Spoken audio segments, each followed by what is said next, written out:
Good morning, distinctive agents. Hope you had a great week. So I want to talk to you about know, like, and trust.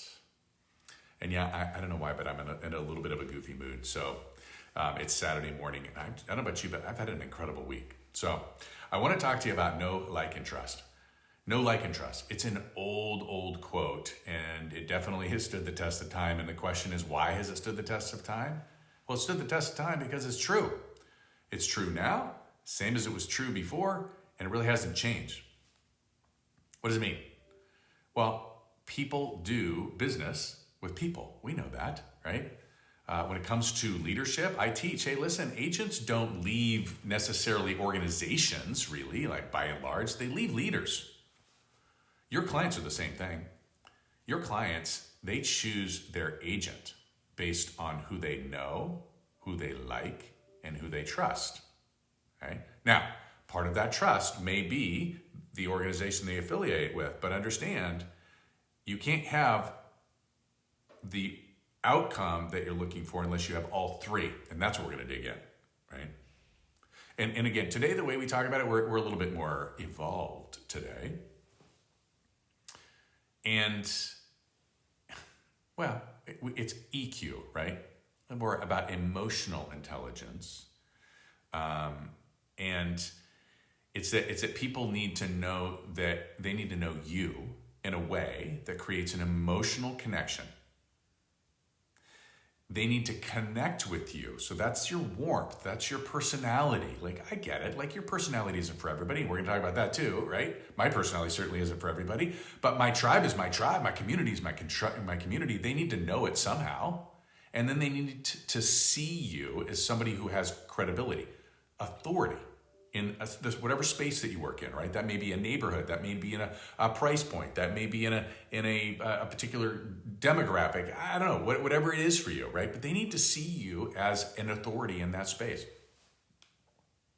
So the question then becomes, how do you become known to your prospective clients? We're going to talk about that too. How do you create that rapport with them, like that comfort?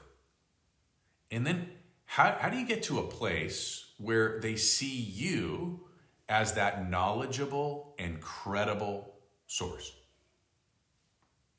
That's a long pathway. You know, the ones that make it in this business, they understand that this is a career. This is not a part-time, like, oh, hey, I'm going to go out and get lucky. That doesn't happen. I've been in this business for over 20 years. I'm telling you, I have seen a couple of luckies. Ironically, the lucky typically happen from the people that work the hardest. I don't know. It's weird. Excuse me. All right, back to the talk. There seems to be like a plethora of opinions on the subject. I get it, right? There's lots and lots of people out there that are talking about, oh, hey, listen, I've got the answer. I've got this silver bullet for achieving this. I guess I'm just going to be another one of those voices. But my opinion on this is that there is no way to accomplish, there's no one way to accomplish all three things. Instead, it's actually utilizing the platforms that are available to us to achieve the desired result. Right? Notice I said platforms, not singular, plural. So you cannot, for example, just crush social media, but then not text and not call and not meet and not send emails and like all of those things and expect to have the success that you're looking for. Does it make sense? Like, there are lots of people that are like, oh my gosh, I've got like 1,000 or 100,000 followers. Well, that's great, but is it turning into business?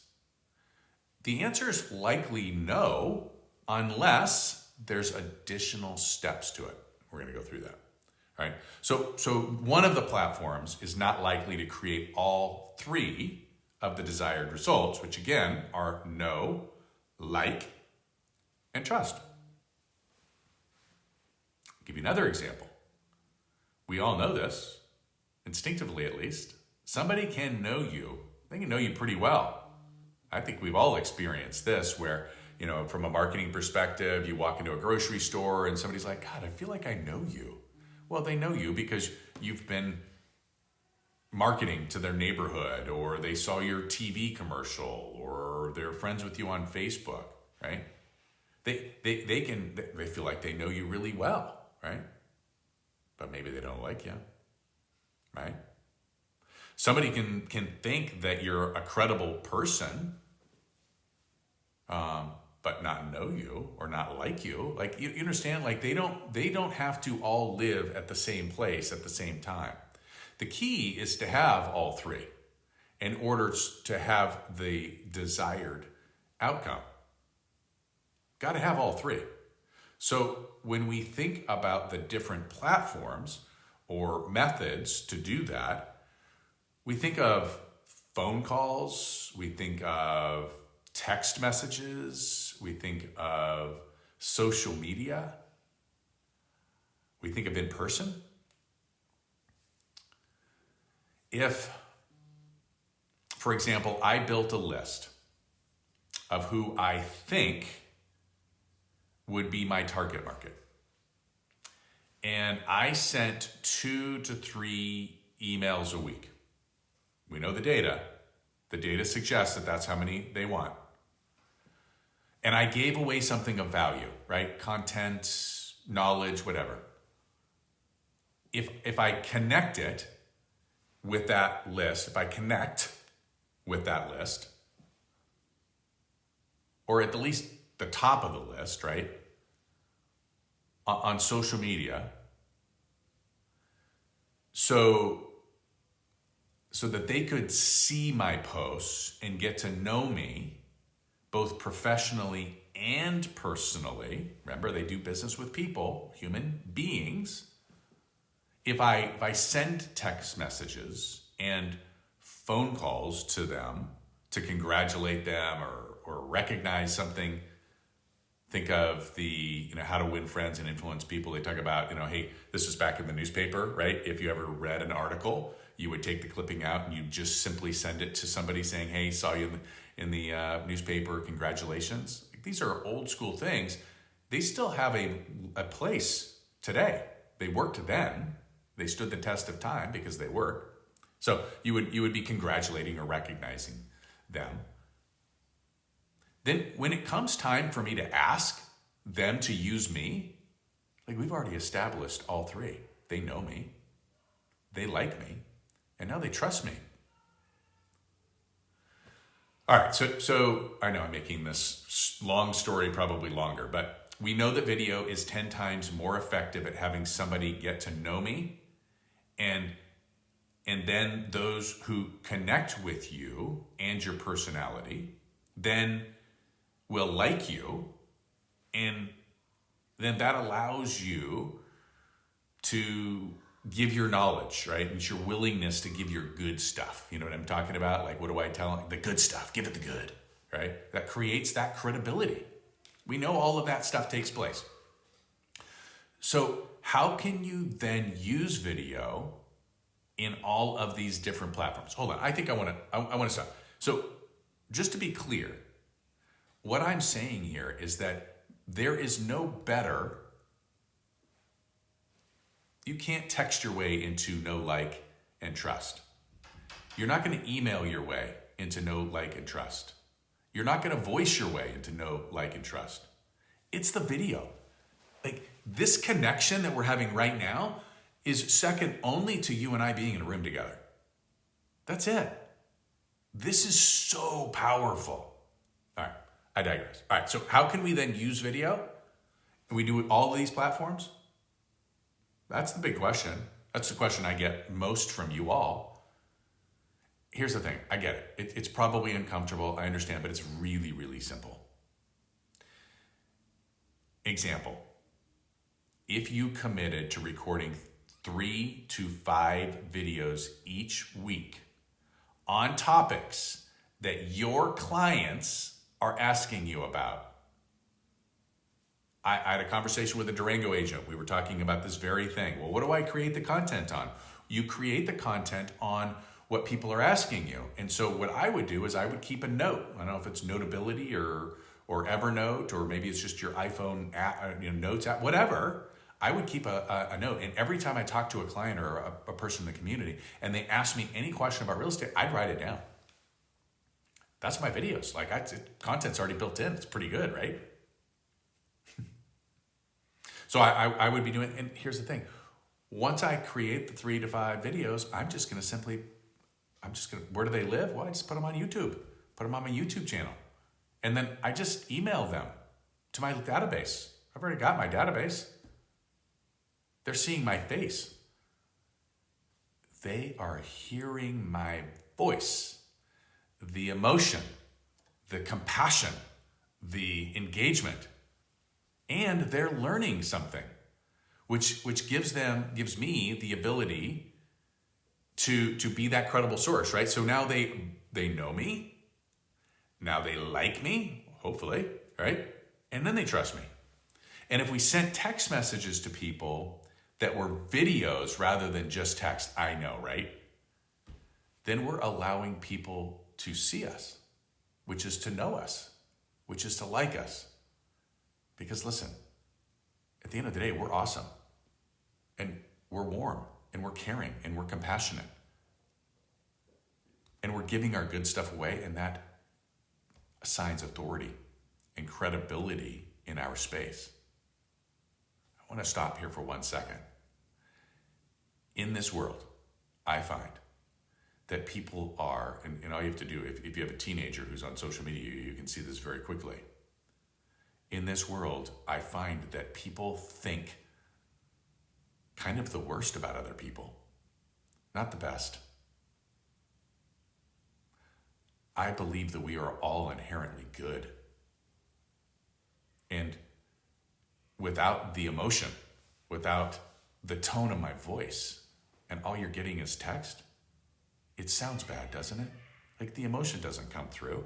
There's no EQ in a text message. I've had people say that I was one way and I'm not. I've had people say that my wife was one way and we call it the RBF, right? And like, oh, really hard. And yet she's as soft and sweet as can be. Video gives us the ability to get to know each other on a deeper level. All right, back at it, right? All right, so credibility, that's what we're looking for. That's on the text messages. Now let's go to social. If our posts on social media are a video, think about this, right? Like here's a real stat, right? Real stat, Facebook, 1,200% more likely to be liked and shared than text and image posts combined. That's how much better video does. So, video, y'all, is the answer. It's the answer to creating know. It's the answer to creating like. It's the answer to creating trust. Email, text, telephone, social media, and in person are the answers to the platform, right? We get it? So, okay, great, thank you.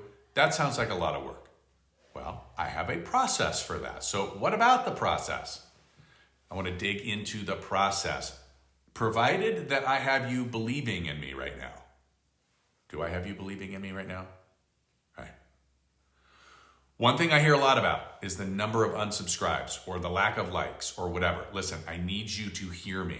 First things first, Rome was not built in a day. This takes time. It takes time for you to see the outcomes. You have got to trust in the process. Be consistent. Be disciplined to the process. The saying is, it's always darkest before the dawn. I'm going to give you a process. I want you to take action on the process. I want you to stay consistent with the process. I want you to be disciplined to following the process.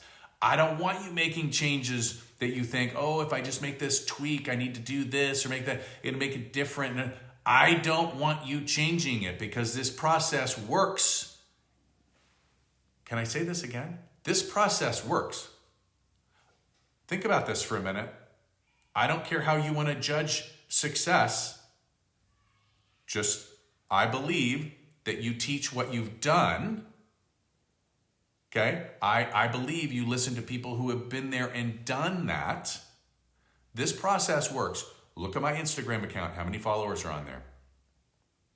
You can look at my email or my database. I've got thousands of people in there. Tens of thousands. Look at our business.